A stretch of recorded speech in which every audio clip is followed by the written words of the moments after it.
Good morning, everybody. This is Laura Peterson, your host of Central Florida Real Estate Radio. I'm from Your Home Sold, Guaranteed Realty, and to discuss the sale of your home, you can call or text 407-566-2555. That's 407-566-2555. So as usual, I'm going to start with the stats, and this week I've got some really interesting numbers to share with you. And I want to give you a little bit of context on something before I dive in, because it's going to make the numbers make more sense. So this is the last week of May. It was the 24th to the 30th, and the 31st was actually Sunday. And so basically, and the last week of the month is always the heaviest closing week. And for that reason, and the reason for that is that the lenders, the title companies, the agents, everybody is pushing to get their deals funded and recorded before the month end. So a lot of those closings that you're going to hear about this week, they actually were contracts that were signed 2, 3, 4 weeks ago. They all just landed at the same time. So I want to keep that in mind as we go through all of this and all of that. And the underlying demand is real. It's just hitting all at once. So let's talk about the single-family homes first. Across all of the 5 counties, Orange, Osceola, Lake, Polk, and Seminole, we've got 13,764 active single-family homes on the market right now. The total closing for the week came in at 1,086. And so that comes down to a 2.93 months of inventory overall. Now, last week, we were looking at roughly 3.95. So with the additional uptick in the number, it was 819 single-family homes versus 1,086 this week. So that 300 made a big difference in regards to what the months of inventory look like. So remember, 4 to 6 months is considered a normal market. So at 2.93, we're in a seller's market inventory, and a pretty solid one at that. But I still think we're pretty close to 4 when we come down to it. So even with that end of the month bump in closing, the inventory picture is telling you that sellers have the upper hand right now. But again, as we go through it, pricing is really important. Some houses are sitting on the market, and that's kind of what the scoop is. But when you look at it by price band, here's where it gets really interesting, and this is why I like to break it down by price, because it's not the same story at every price point, and that's really important whether you're buying or selling. So the bread and butter of the Central Florida market is between the $300,000 and $500,000 range. It's the tightest segment right now, the one between 3 and 4, that's at 2.59 months of supply. The 4 to 500 is at 2.84 months. And even the entry level under 250 is sitting at 2.66 months of inventory. So that whole mid to lower market is competitive right now, and buyers know it. But once you get above 500,000, the picture starts to soften a little bit, and we're at 4.39 months of inventory. Still okay for sellers, but buyers have more options up there. And the luxury market above $1 million is at 5.05 months, getting close to that 6-month balanced homes. So homes are averaging about 70 days to get under contract across all of the single-family homes. And one of my favorite things to look at, and I think one of the most telling numbers, is the list to sales price ratio. And what that tells you is what percentage of the asking price sellers are actually walking away with at the closing table. In the middle of the market, 250 to 500, sellers are averaging 98 to 99% of the asking price. So if you're listed at 350, you're closing right around 346 to 350. Buyers in that range don't have a lot of room to negotiate it, and they know it. Now, at the two ends of the market are a little bit different, and this is something I always like to explain because it can look confusing if you don't know why. At the lower end, under 250, that ratio is coming in at 95%, and that's and at the upper end, over $1 million, it's 96. So the reason it's lower is because it comes down to condition. Usually the houses on the lower end, they typically need work, they need updates, repairs, sometimes significant renovation, and buyers factor that cost into their offer. So that negotiating room exists for a reason, and it's not a sign that the market is weak down there. It's just the reality of what you're dealing with on that price point. In the luxury end, it's completely different. those buyers are not negotiating because the house needs work. They're negotiating because they want changes, custom finishes, upgrades, modifications. And when you've got 5 months of inventory above $1 million, they've got patience and the leverage to ask for those things. So if you're selling above $1 million right now, you know that going in, flexibility on terms is where the deals get done. So now let's look at condos and townhouse, because this is really a completely different market.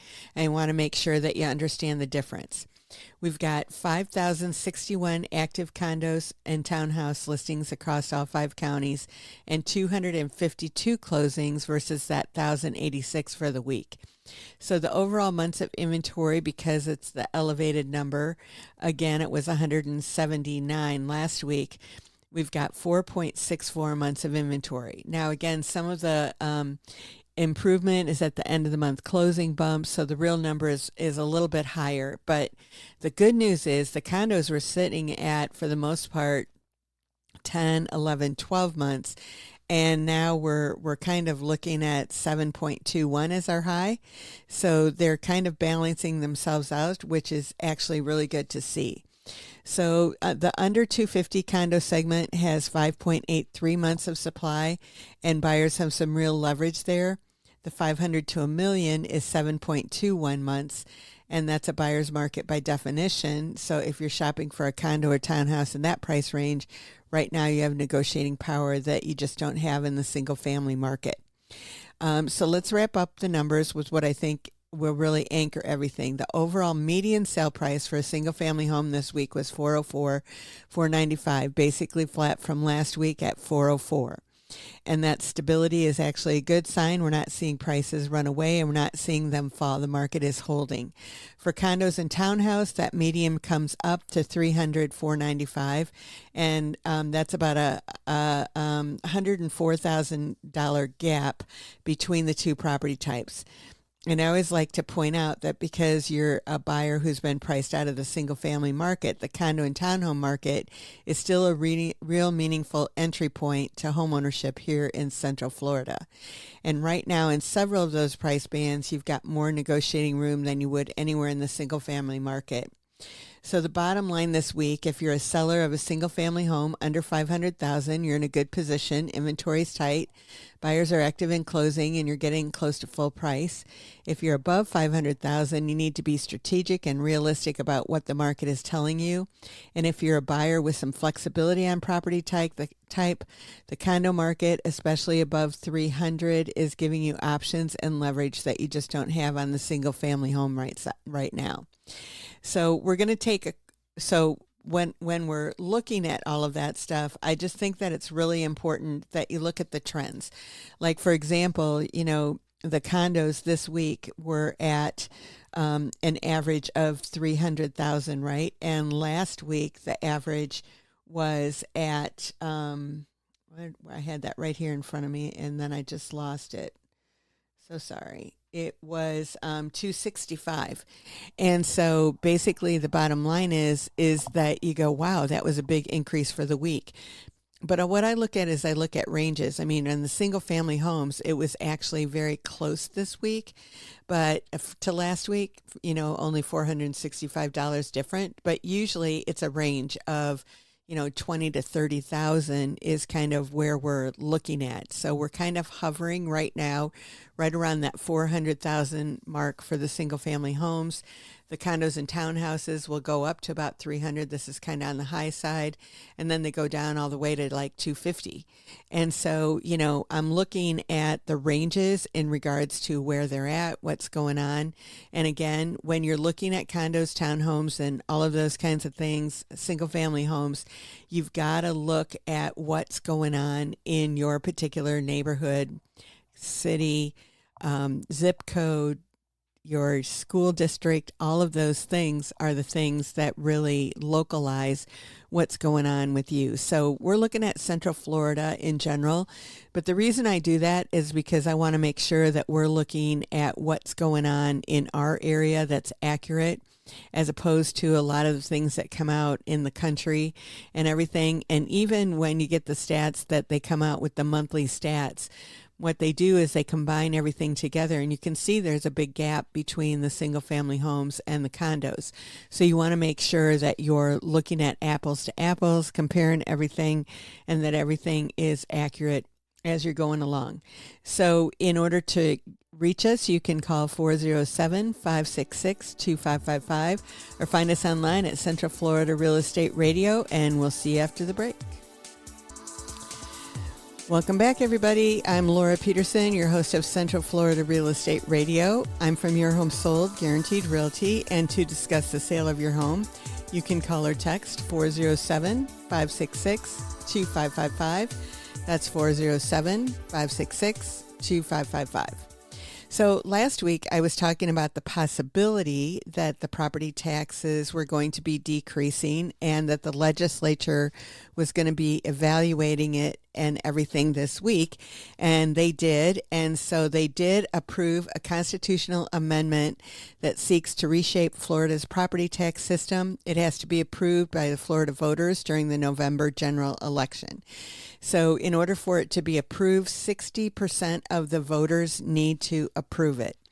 And so, I'm going to kind of go through this. It's the Florida Legislature House Joint Resolution 1F, which is a proposed constitutional amendment that would significantly expand homestead property tax exemptions, provide additional tax protection for non-homestead properties, and establish a framework for future reductions in local property taxes. So if it's approved by the Florida voters in November, the amendment would increase the homestead property tax exemption to $150,000 on January 1st, 2027. So right now it's $50,000, so it would add $100,000 to that. And then it would go to $250,000 on January 1st, 2028. For the non-school portion of property taxes and would be adjusted annually for inflation thereafter. So still the schools are going to be covered, so they did do that on it. For property owners who are not permanent residents of Florida as of December 31st, 2026, so, if you are not homesteaded, I would definitely suggest that you get homesteaded. And if you are considering buying a house, I would say that you would maybe want to consider to buy it by December 31st of 2026, because what it's going to do is, if you're a Florida resident, and this is my interpretation from what I'm reading, but if you're a Florida resident and you just become a Florida resident after December 31st, 2026, it's a 5-year homestead exemption on the first $50,000, just like it is now, until 5 years, and then you go to 150, and then you go to 250. So your tax advantages will be huge if you buy a house in 2026. If you're planning on buying a house soon in the next year, I would strongly suggest you do it by December 31st, 2026, if you want to do that. Now that, of course, is if the amendment passes, which is going to be voted on in November. The amendment would also require counties and municipalities to prioritize remaining property tax revenues for specific governmental functions. Those include public safety services such as law enforcement, fire protection, and emergency medical services, transportation and infrastructure projects, including road and bridge construction, and stormwater management, natural resource, well, I'm having a hard time talking today, and flood control projects, retirement benefits for local government employees, repayment of bond obligations, and operations of county and municipal governments. Additionally, the proposed includes provisions affecting commercial and other non-homestead properties. Current constitutional limitations allow assessed values of non-homestead properties to increase by 10% for tax purposes. That's per year. So under this new regulation, it would be reduced to 5% beginning January 1st, 2027. So if you're not homesteaded and you've got investment property, that means it's going to reduce the amount that it can increase every year. Like right now, it's 10%. It'll be going down to 5%. So the resolution further establishes a framework for additional ad valorem tax release in the future, which I think is really good. So this is where the CDDs come into effect. Counties, municipalities, and school districts would be required to participate in a uniform process to be established by the legislature for considering further reductions in property taxes, potentially including complete elimination. Special districts would be authorized to provide additional property tax relief up to full elimination with voter approval. So that's another thing too. So it does require an amendment to the Florida Constitution. It does not require the governor's signature. It has to be approved by 60% of Florida voters before the proposed changes can take effect. So it does reflect ongoing efforts by state leaders to address the impact of property taxes on homeowners, businesses, and local government. So basically, when you look at this, to me, it sounds good. I did talk last week, like, well, what's going to happen to all that money that they're not going to get? And basically, what it comes down to is that there is going to be a special, there's a special fund by the state that they'll be able to make up the shortfall for those counties that need it. And basically, one of the things that I learned a long time ago, because my degree from college is in accounting, that in government accounting, what happens is any money that you bring in has to be spent in that year. And anything that you don't spend, you're not going to get it again. So what has happened and does happen probably, and this is what I learned several years ago, obviously, but, what happens is that as the property taxes go up, then the counties are extremely wealthy in regards to everything that's going on and figuring out, what they're supposed to do with all this money.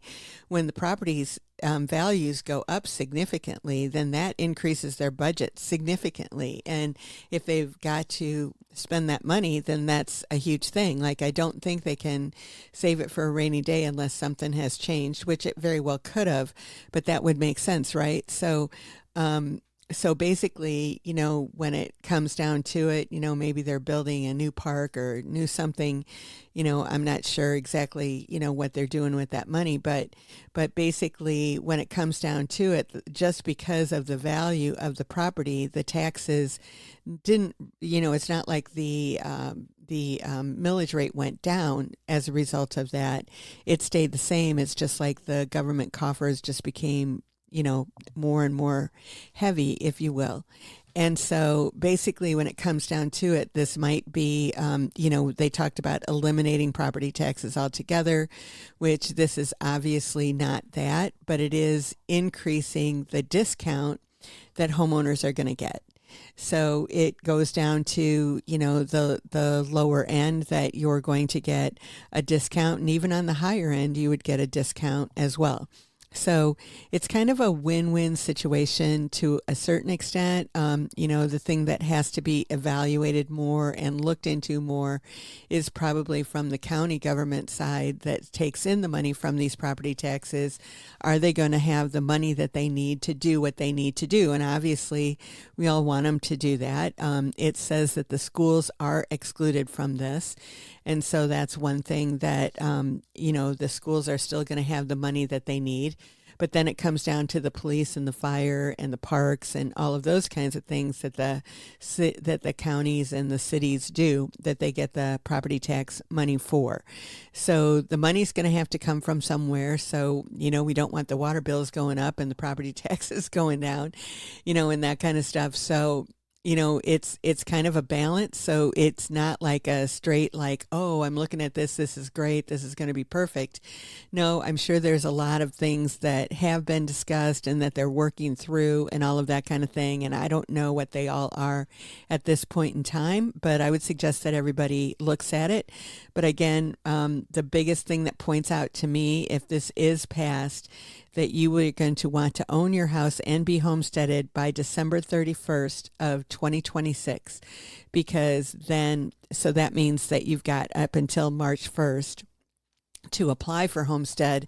And if you're in your home now and you're living in it and you don't have it homesteaded, I would strongly suggest that you do, because that could give you an extra probably $1,000 or so at least off of your taxes, if not more. So it just depends. Now that $50,000 that we get off gives you roughly $750 a year, and so I don't know what that 150 or 250 is going to give you, but if you can get it now instead of waiting 5 years for it, it would probably be better. So if you do want to look into getting into a property, that would probably be your best bet. And I'm sure the portability is going to be there for the people that want to, that are going to buy a house that already have a homesteaded house now.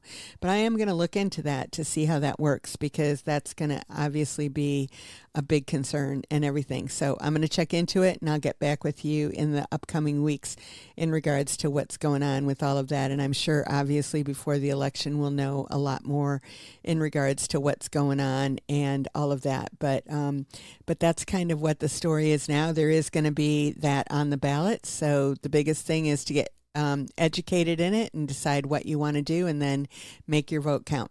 So in order to get in touch with us, you want to call or text 407-566-2555. You can find us online at centralfloridarealestateradio.com, and I will see you after the break. Welcome back, everybody. This is Laura Peterson, your host of Central Florida Real Estate Radio. I'm from Your Home Sold, Guaranteed Realty, and to discuss the sale of your home, you can call or text 407-566-2555. That's 407-566-2555. So an interesting article that I saw, everybody's like, oh, everybody's moving to Florida and people talk about it and all that kind of good stuff. And we have building, which is awesome, that's going on. On average, I've been told it's 1,000 people a day moving to Florida, not necessarily to our area, but a portion of them are. So maybe it's 100 that are moving a day to Central Florida. I'm not exactly sure. But IRS data shows income migration continues to favor Florida. So in the last year, Florida gained $20.6 billion in adjusted gross income as taxpayers moved from other states, according to a new IRS migration data. The shift reflects the continued draw of lower taxes, lifestyle preferences, and housing affordability. So the new data shows that Florida was first, and that was and then California was the highest loss at $11.9 billion, and New York was $9.9 billion that they lost. Illinois was $6 billion. Massachusetts was $4 billion, and New Jersey was $2.6 billion. So I'm not saying all of those people came to Florida. We got $20.6 billion of that. And Texas got $5.5 billion. South Carolina got 4.1. North Carolina got 3.9. And Tennessee got 2.8. So basically we, 4 times roughly 5.5 to 20.6. So almost 4 times of what Texas was, the next closest one. So the financial impact of moving can be significant. Going from a high tax, high cost state to a lower cost region can reduce both tax liability and housing expenses, sometimes by tens of thousands of dollars a year, which is why people do it. So basically, everybody needs to factor in the costs when they're doing it and when they're moving back or whatever, if they want to too. So some people do come here and they decide that, it's not for them, which is okay. We're good with that too. But the net is 1,000 people coming in a day on average to Florida. So it's a lot of money that's coming here, obviously, and that's keeping our housing market really good for those sellers. It hurts the affordability for the people that might already be here that don't own homes. But there are some programs out there that could really help you. And so if you are interested in that, just reach out to us and we'll definitely help you figure out in regards to what is the best option for you. And then we can go from there. And so, basically the interest rates this week, they fell to 6.48, and the 15-year mortgages fell to an average of 5.79. So basically that gives you more purchasing power if that's something that is interesting to you. One of the things that is growing with traction a little bit is manufactured housing. It's got drawing renewed attention as buyers search for lower cost paths to homeownership. And so basically it comes down to if you own the land. That's the big difference. A lot of people, they look at the homes and they go, oh, wow, this is really a great deal, whether it's a manufactured home or whether it's whatever it is, they're looking at it and they're going, wow, this is just it's a great deal, because there's a lot of them out there that you can get, that you don't get the land, that you can get for probably around 50,000 or maybe even less, but a lot of them around 50,000. But then with that, you do have the lot rent, because you're living in a place that you don't own the property. And so the lot rents on average, I would say, are about $1,000 a month is what I'm hearing. There are a few of them that I've heard that are like 700 and 600 and stuff like that. But for the most part, our area is about 1,000. So that's one of the things that turns people off. But if you do own the land, it's a different situation. So one of the myths are that manufactured homes are just cheap trailers. The reality is that modern manufactured homes are built to federal quality standards and come in a range of styles. And so basically, if you're picturing a single wide trailer, you haven't seen a new manufactured home. They've got pitch roofs, porches, and spacious layouts that can make them hard to distinguish from site-built houses. So they aren't campers or IV, even if some of them still use the outdated term mobile home. Part of the confusion comes from the federal rule requiring them to be built on a steel chassis or a towable frame that can attach to wheels. In most cases, the chassis is only used once to get them to the place where they're going to be going. And that's the biggest thing, too, that when you are in a park where you're paying lot rent, right? So when you're in a park where you're paying lot rent, to pick that trailer up and move it is difficult. So it's like if it gets to the point where you can't afford that $1,000 a month and you want to do something else, basically it comes down to that, a lot of people today I'm hearing are abandoning those trailers. So you can pick them up pretty cheap because they're just like, I'm done, I'm out of here, and they don't know how to take it away. And then I am hearing that there are some people that are actually moving their manufactured homes that are in those parks because the lot rent is so expensive. So manufactured homes lose value over time is myth number 2. And the reality is that manufactured homes on owned lands can appreciate much like on-site built homes. Owning the land beneath your manufactured home is a major factor in its long-term value. Existing manufactured homes on owned land are listed for sale on real estate sites just like traditional houses. But if you don't own a parcel, then it's more legwork. You need to consider details like zoning and prep work and utility hookups and stuff like that if it isn't already there.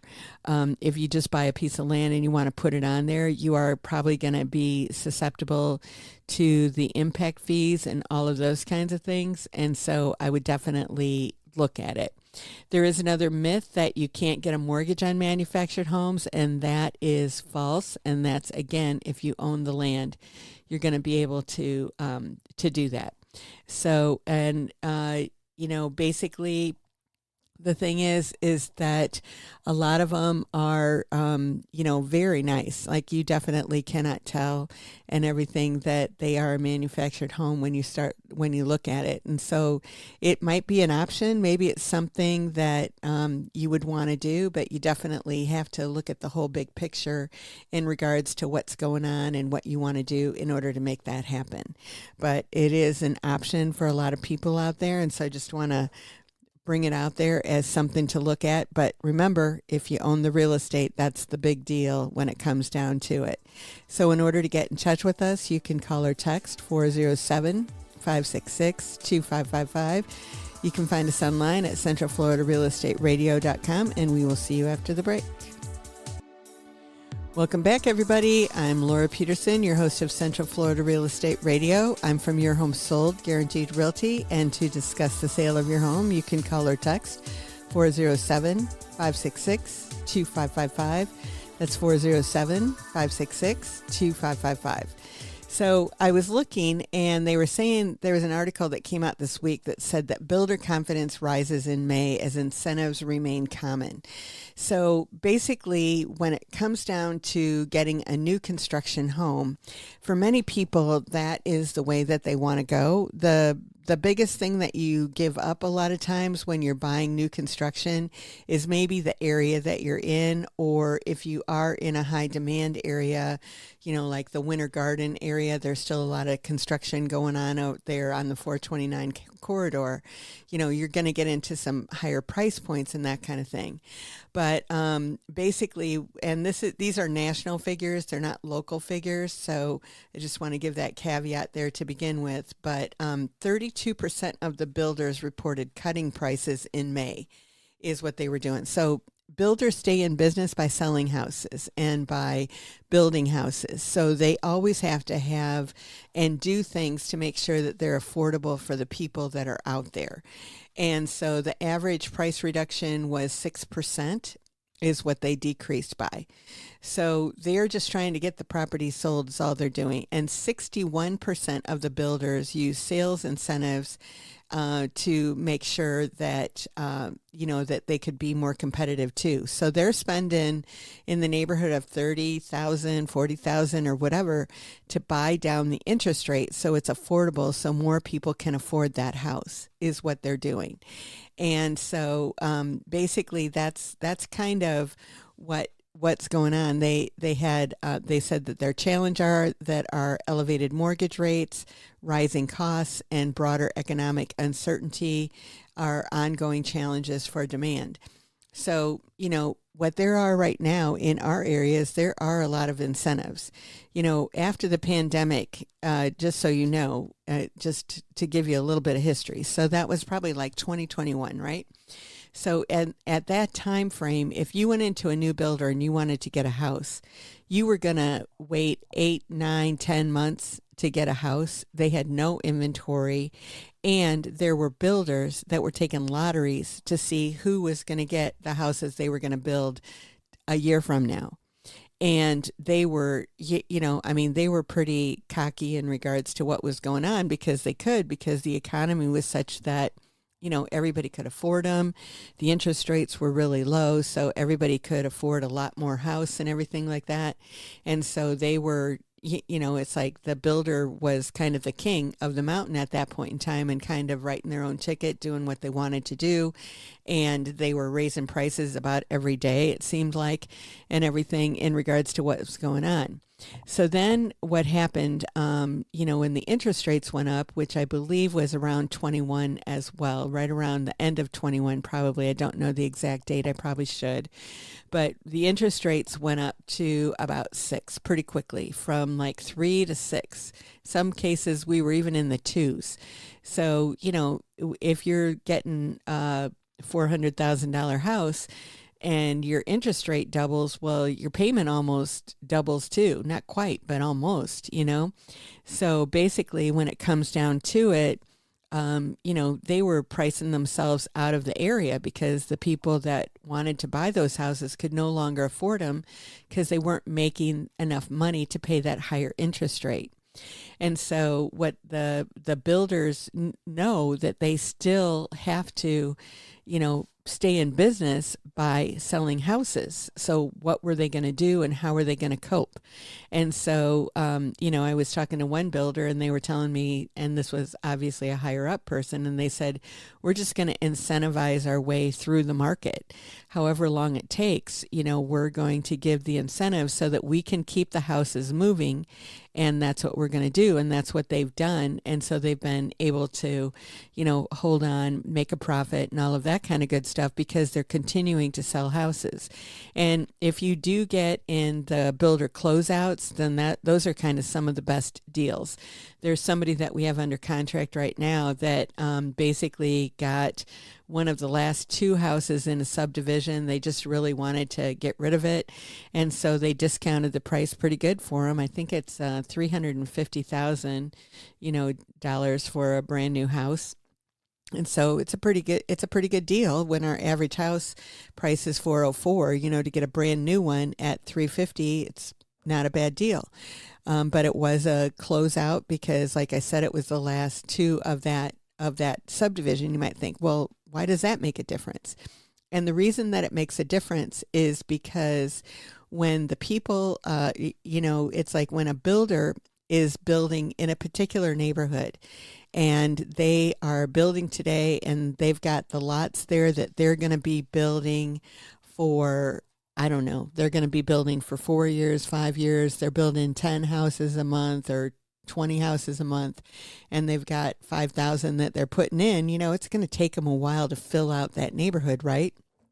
So when people come in there and they think that they're going to get a discount on those houses that are left, that are at that point in time when you're kind of at the early stages, they're not going to get a discount, because if they give one person a discount, the next person that buys it, that house that they gave a discount on is going to hurt them in the appraisal. And that's the last thing that they're going to do, is hurt themselves in the price.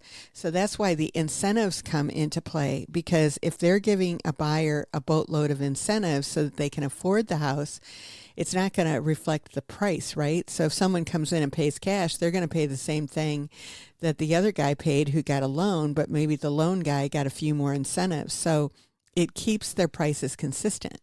And so they can't discount the price, but they can throw things in. So every once in a while, you'll see, oh, we're throwing in the washer and the dryer and the refrigerator, that they don't necessarily do all the time. Some of them do, some of them don't.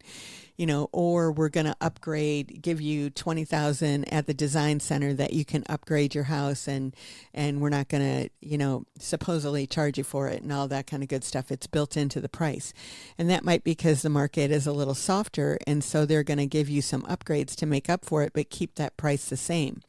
So basically, when you're looking at a builder, that's a lot of what they do. And unfortunately, if you have a single family home, it kind of comes into the same thing. So if you're in a neighborhood that it was all built by the same builder, a lot of the same floor plans and all that kind of good stuff at the same time, it's going to be really hard for your house to stand out and be different than everybody else, because basically everybody knows that it was built at the same time by the same builder and all of that kind of stuff. I was talking with a lady this week that was actually talking to an investor cash buyer that she was considering, using, and we had talked together with this guy a couple of times, and she wanted to call him back, and I didn't remember who he was until he got on the phone. And then after he started talking, I'm like going, oh yeah, I remember this guy.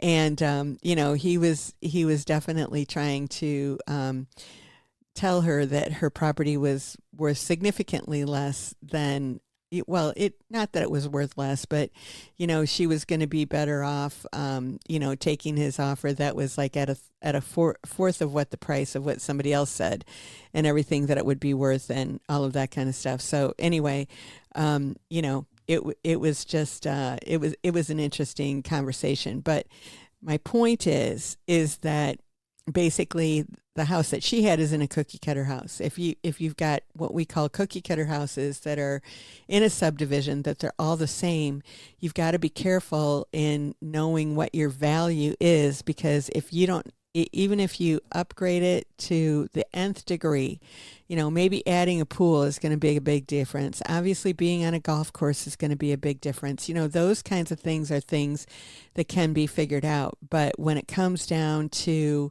you're right next door, your next door neighbor, and they have the same floor plan you do, only it's flipped or it's a different color house or something like that, for you to get a lot more money for it is going to be really difficult to do unless you've added on an addition or you've done something like that, which most people don't do around here. But if you did that, that's where you would get more money. But would it be worth the money that you invest in it? I'm not 100% sure. You'd have to look at that. But if it gave you an additional option for what you needed at that point in time, it might be absolutely the right thing for you. I was talking to a family earlier this week, and they were looking at buying something in Celebration and adding an in-law suite to it. And so as that, which is pretty prevalent there in Celebration, we know what that would add to the value of the house, how much it would cost. They would have the two families living there. And so it was kind of a good situation for them, but it might not be for everybody. But you just got to look at it and see what works out best. So in order to get in touch with us, you can call or text 407-566-2555. You can find us online at centralfloridarealestateradio.com, and I will see you next week. Have a great one, everybody. Bye-bye.